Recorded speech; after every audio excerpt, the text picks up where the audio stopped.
Bien, buenos días a todos. Vamos a ver si conseguimos que nos aplique más el sonido.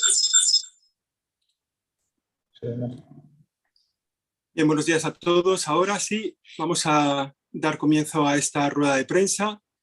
Veo que todos ustedes están conectados y que hay también un buen grupo de periodistas. Como digo, buenos días en este último día del año, en el que hemos conocido la noticia. Esta mañana a las 10:21, la Santa Sede ha comunicado el fallecimiento del Papa Benedicto XVI, que ha tenido lugar esta mañana a las 9:34, como ustedes saben, y que ha producido en la Iglesia, y yo creo que en toda la sociedad, un profundo impacto, no por no ser esperada la noticia, que lo era desde el pasado miércoles, que el Papa Francisco solicitó la oración de todos los fieles cristianos por motivo de la grave enfermedad que pasaba el Papa Benedicto, pero que ha supuesto un impacto importante por la altura y por el nivel del Papa Benedicto y por lo que ha supuesto para la historia de la Iglesia en este siglo XXI.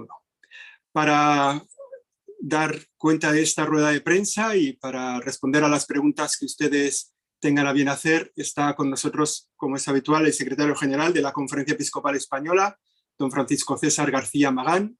Lo hace desde la sede de la que él es obispo auxiliar, desde Toledo, y en este día cada uno de nosotros seguramente estamos en distintos lugares. Esperamos poder ofrecer un buen servicio de comunicación y de información a todos vosotros. Tiene la palabra don Francisco César García Magán. Sí, muchas gracias, Joséchu. Buenos días a todos y a todas. Gracias por... Don Francisco, buenos días. No tenemos su sonido, ¿eh? No le oímos. Y no lo tenemos silenciado. Sí, es posible que el altavoz de su ordenador... se le oye bien. Pues adelante. Entonces se le está oyendo bien, sí. ¿Se me oye?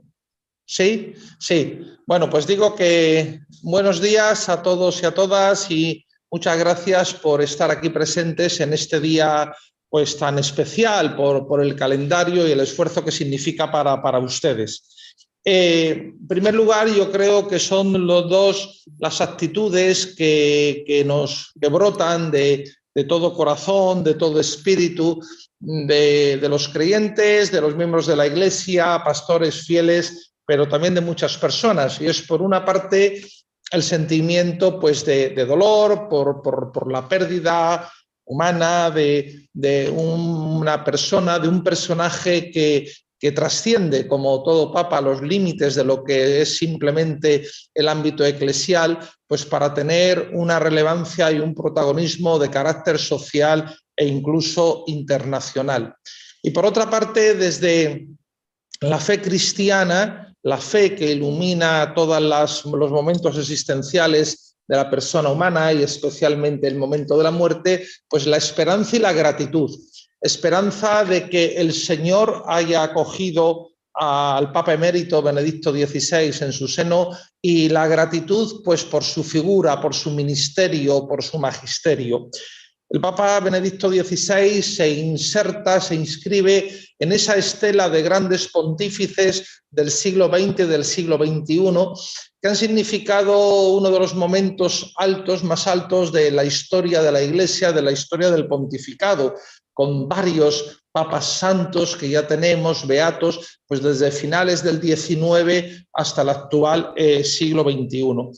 Y aunque fue un pontificado relativamente corto en años, en comparación con el pontificado mucho más extenso de San Juan Pablo II, sin embargo, pues creo que fue de una profundidad y de una riqueza especial, motivada pues ya por toda la preparación humana, intelectual, pastoral de Joseph Ratzinger antes de ser elegido como sumo pontífice en una sucesión que no era fácil, después de esa figura magna de San Juan Pablo II, pero que el Papa Benedicto puso al servicio de la Iglesia con esa humildad y esa disponibilidad que le caracterizaban. Recordemos sus primeras palabras cuando dijo: yo soy un humilde trabajador de la viña del Señor. Y eso ha sido hasta sus últimos momentos, en los que ha vivido una especie de vida oculta de Nazaret después de ministerio público, en los que seguía siendo ese humilde trabajador de la viña del Señor.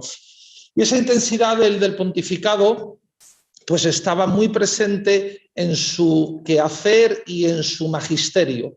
Un magisterio rico, profundo, no solamente en esas 3 encíclicas de él, su encíclica programática de inicio de pontificado, Deus Caritas Est, con esa reflexión tan profunda sobre el amor, sobre la caridad, o la encíclica Spe Salvi, que tiene, yo creo, una actualidad especial sobre la esperanza, y que sería un buen momento. Yo invito a todos ustedes a releer, a volver a meditar en estos momentos tan que vivimos socialmente, culturalmente, pues de dificultades y de crisis, para ver dónde está, como señala el Papa Benedicto XVI, la razón, el fundamento de nuestra esperanza en Jesucristo resucitado.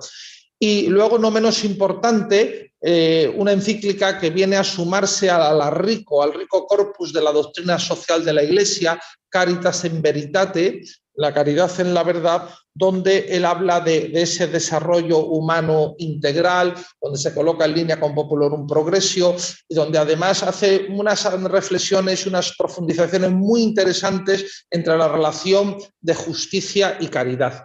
Aparte de ese corpus doctrinal de encíclicas, está todo su magisterio de homilías, de catequesis. Recordemos, por ejemplo, la serie de catequesis que ofreció sobre padres de la Iglesia, sobre grandes santos y autores de la historia de la Iglesia, de tal forma que yo creo, humildemente es una opinión, que el magisterio de Benedicto XVI se inscribe a la altura de los grandes papas, de los grandes teólogos, y que han sido calificados a lo largo de los siglos como doctores de la Iglesia, Y como doctor, como maestro, no explicaba, no hacía la reflexión sobre el Evangelio, sobre la teología, en un lenguaje solamente asequible para eruditos o para especialistas, sino que con el talante del pastor, del catequeta, sabía transmitir conceptos profundos, ideas fundamentales, centrales de la teología, con un lenguaje asequible para todos. Ahí está su magnífica trilogía, Jesús de Nazaret, que también pues, sería una buena ocasión pues, para leer o releer. Por otra parte, cabe también subrayar en esos 8 años de pontificado su relación con España, una relación que estuvo marcada, que no solamente por esos 3 viajes pues, que él realizó. El primero, a los pocos meses de elegido, fue elegido en abril. En el mes de julio de 2005 pues, visitó Valencia para esa jornada, ese encuentro mundial de familias, donde una vez más renovó su magisterio sobre el Evangelio de la familia, el Evangelio de la vida. Y fue ese primer contacto que como pontífice el Papa tenía con España, puesto que anteriormente como cardenal pues había hecho ya otras visitas a nuestro país. ¿Cómo no recordar igualmente 5 años después, en 2010, ese viaje conjunto a Santiago de Compostela, donde quiso como peregrino jacobeo acercarse a la tumba del apóstol? El Papa Ratzinger, uno también de los denominadores comunes de su pontificado y de su magisterio, fue esa rica reflexión, ese corpus doctrinal sobre Europa, en esa relación entre catolicismo, cristianismo, las raíces cristianas y Europa como fundamentales para la identidad y para el ser de esta civilización europea, de este continente. Y luego en ese mismo viaje también la visita a Barcelona, con la consagración del templo de la Sagrada Familia, donde también puso de manifiesto otro de los aspectos muy desarrollados en el magisterio de Benedicto XVI, que es la relación fe-cultura, y cómo la fe, para que fuera integral, para que fuera plena, tenía que hacerse cultura, impregnar una cultura y hacerla rica. Recordamos todos, ¿no? Ese escenario que fue toda una catequesis de liturgia, de belleza, de música, y que puso sin duda a Barcelona, a la Sagrada Familia, en el corazón de la Iglesia, en el corazón del mundo, y que también sirvió para subrayar la figura de otra persona muy especial que está también en ese proceso de beatificación, como fue el arquitecto Antonio Gaudí. Y finalmente creo que queda en la retina de todos y en la memoria del corazón, en el año 2011, la Jornada Mundial de la Juventud en Madrid. Madrid se convirtió en la capital de la Iglesia, en la capital de la pastoral juvenil, en la capital de la evangelización. Esas cantidades, esas riadas de jóvenes que se agrupaban en torno a Benedicto XVI para escuchar su magisterio, los encuentros con seminaristas, con religiosos y religiosas jóvenes, con profesores de universidad, de nuevo esa relación fe-cultura. Y cómo no olvidar, cómo no olvidar esa magnífica vigilia eucarística de oración en el aeropuerto de Cuatro Vientos en Madrid, bajo una lluvia intensa, donde en la explanada los jóvenes aguantaban estoicamente y amorosamente. No solamente había estoicismo, sino que había amor, había devoción al Papa, a la Iglesia, pues esa lluvia. Y luego cómo, ya que como ha dicho don José Chu, estoy aquí en Toledo en mi sede, pues permítanme 2 segundos de publicidad, cómo emergía la custodia de la Catedral de Toledo, que como cosa histórica se permitió su desplazamiento a Madrid, y emergía del escenario y aparecía con el Santísimo Sacramento y esa imagen del Papa de rodillas delante de la custodia, rezando en profunda oración, y los jóvenes con un silencio impresionante, pues cuando, a pesar del número ingente que había. Otro detalle también del Papa para España fue el número de canonizaciones y de beatificaciones que hizo. Fueron nada más y nada menos que 5 santos españoles los que él canonizó, entre ellos a San Rafael Arnaiz y Barón, conocido popularmente como el hermano Rafael monjetrapense, otro ejemplo también para los jóvenes.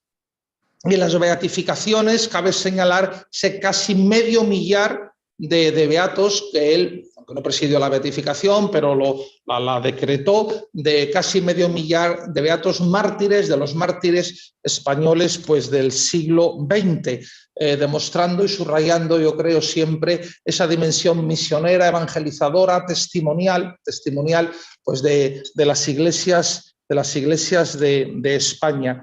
Y cómo no recordar también algo muy importante para la Iglesia de España, algo muy importante para los sacerdotes, pero también para todos, que fue la proclamación de San Juan de Ávila como doctor de la Iglesia Universal. San Juan de Ávila, patrón del clero diocesano español, pues también reconociendo ese corpus magisterial inmenso, rico, teológico, espiritual, con esa proclamación de doctor. Y como decía al principio, yo creo que el Papa Benedicto se inscribe en esa senda de los grandes doctores de la Iglesia. Y finalmente aquel momento, aquel acto profético que tuvo con su renuncia. Hacía no pocos siglos que ningún papa había renunciado. Como sabemos por documentos a posteriori, hubo algunos en la época, en la historia reciente, que estuvieron a punto de hacerlo, como San Pablo VI. San Juan Pablo II también se lo presentó, en algún momento lo reflexionó, pero el Papa Benedicto pues lo hizo, y además cogiéndonos prácticamente a todos pues por sorpresa, con la singularidad que luego ha estado más años de Papa emérito pues que de Papa en ejercicio de su ministerio. Bueno, pues este rico pontificado, esta singularidad de la persona, este humilde trabajador de la viña del Señor, pues esperamos que ahora haya recibido pues su premio, haya recibido pues lo que la palabra del buen pastor, que le haya dicho, pues siervo bueno y fiel, pasa a la mesa de tu Señor, y ahora pues está juntamente a Jesucristo, buen pastor sin duda, pues protegiendo, acompañando a la Iglesia, acompañando el pontificado de nuestro querido Papa Francisco y de toda la Iglesia universal pues en estos momentos. Muy bien, pues muchísimas gracias. Si les parece, podemos acceder a un turno de preguntas. Para que eso sea más sencillo, levantéis la mano. He visto que Sara de la Torre quiere preguntar. Yo creo que vosotros mismos os podéis ver el audio y así os escuchamos todos. Sí os agradezco que cuando vayáis a preguntar al menos digáis vuestro nombre y el medio para el que trabajáis y así le facilitamos el trabajo y la respuesta a don Francisco César. Sara de la Torre, adelante. ¿Qué tal? Buenos días a todos en este día de, bueno, pues de tristeza, pero como ha dicho el secretario, también de esperanza y reconocimiento. Yo quería saber si está previsto que desde la conferencia episcopal se vaya y si usted, como secretario general, don César, va a asistir al funeral de Benedicto. Pues mire, esta mañana he contactado, por supuesto, con el cardenal Omeya, presidente, y hemos hablado ya de algunas cuestiones y estamos a la espera, como otros señores obispos de España, que se nos indique la fecha del funeral, pues para tomar decisiones. Sin duda, el cardenal Omeya, siendo cardenal y siendo presidente, pues asistirá, y un servidor, pues en la medida de lo posible, pues también. Yo tuve contacto personal con el Papa Benedicto, porque cuando yo trabajaba para la Santa Sede, él fue elegido. Yo estaba en ese momento, me pilló en París la muerte de San Juan Pablo II y la elección de él, y luego tuve contactos personales con él y puedo confirmar esa cercanía, esa sencillez y esa cordialidad y empatía que establecía con su interlocutor. Muy bien, muchas gracias. No sé si hay alguna otra pregunta. ¿Algún medio quiere hacer alguna pregunta más a don Francisco César?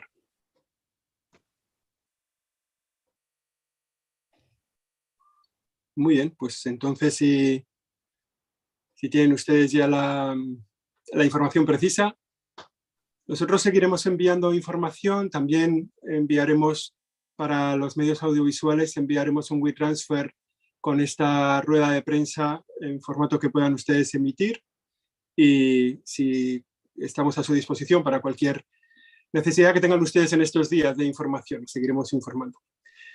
Pues vamos a terminar entonces la rueda de prensa. Hoy celebra la Iglesia la fiesta de San Silvestre, Papa, en el siglo IV. Es también la fecha en la que ha fallecido el Papa Benedicto XVI. Quién sabe si en el futuro, a lo mejor en este día, celebramos a 2 papas santos. Ojalá. Nada más. Gracias a todos por vuestra presencia. Disculpen los errores del principio. Creo que ha sido posible, creo que nos ha servido a todos esta rueda de prensa y que puede servirnos para nuestro trabajo. Tendremos más reuniones y más ruedas de prensa en el mes de enero, o sea que no nos despedimos para dentro de mucho tiempo. Nada más. Que pasen un buen día. Gracias. Adiós, buenos días.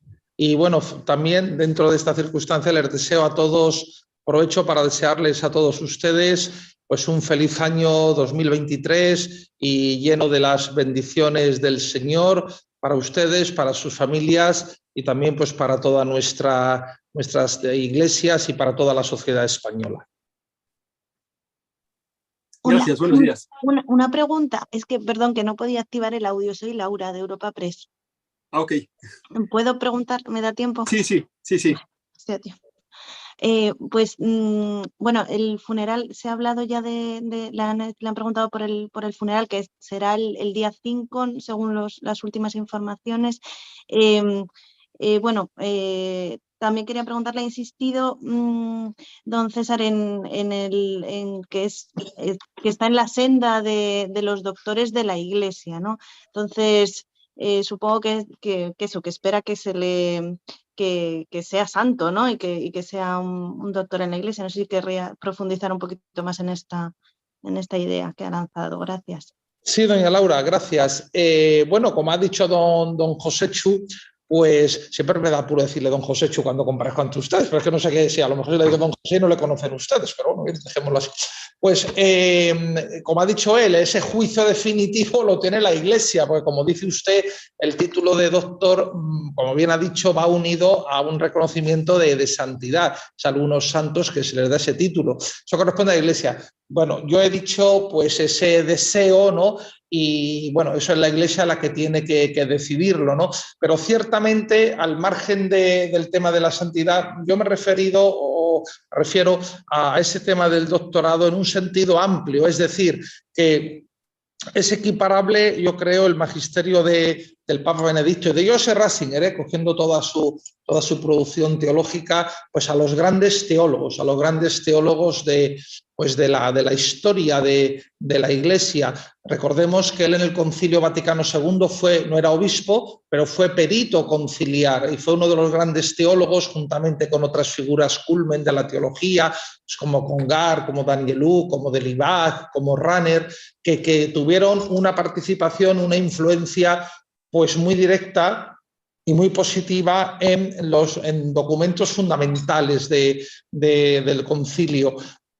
Y luego después ya toda su tarea docente como profesor en distintas universidades alemanas y luego también, pues bueno, como obispo y luego como cardenal tantos años prefecto de la entonces Congregación para la Doctrina de la Fe. Además seguía publicando, o sea que él supo compaginar esa acción de gobierno, esa acción pastoral, pues siguió cultivando su dimensión intelectual. Y eso, miren, hay que ser, en fin, en una pequeñísima experiencia de un servidor que, por supuesto, no llego ni a lo que es Ratzinger, pero eso demuestra unas capacidades intelectuales muy especiales, porque poder atender a ambos aspectos, pues era una persona pues muy, muy especial. Y además de una vida pues casi monástica, porque esa vida que ha hecho los últimos años el Papa Benedicto en el monasterio Mater Ecclesiae, era un poco también la que él llevaba siendo prefecto, porque él trabajaba allí en la curia,